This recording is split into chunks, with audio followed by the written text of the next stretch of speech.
MmHmm.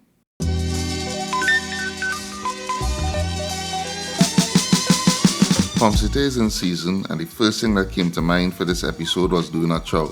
But in my opinion, just doughnut chow recipe is low-hanging fruit. Pun intended. So I decided to show you how you could take the chow basics and apply it to some other dishes to take full advantage of this wonderful fruit. Ideally, you'd want to use some half-ripe and not so ripe ones. And I would stay away from the very ripe ones mainly because they're not as firm and they'd be harder to work with. Pro tip, after peeling your pommecythere, you want to take a knife and make some incisions to allow the seasoning to soak into the core.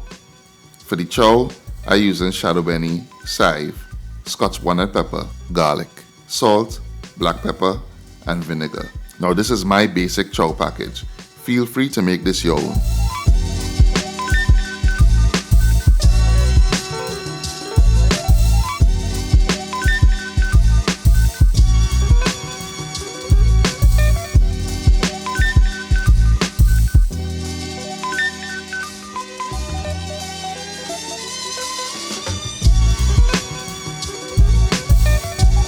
Next up, we're going to de-seed the pommecythere, remove the spines from any of the pieces we cut, and chop them into bite-sized chunks. Of course, you could add the seeds to the chow batch, or you could eat them right away. Guess which option I chose.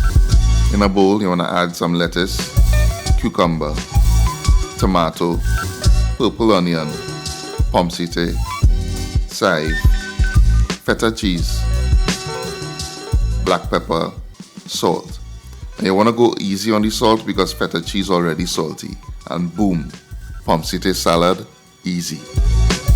Last installment, no sticking. You want to go in with some allspice, also known as pimento in Jamaica.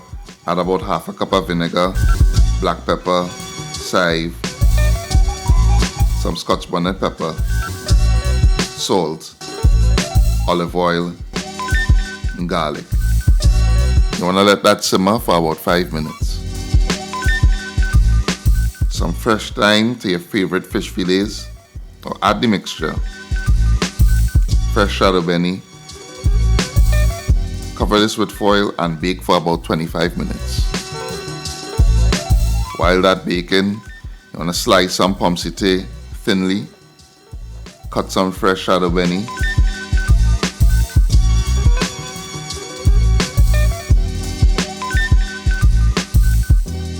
Add some salt, some black pepper, purple onion. You want to toss that.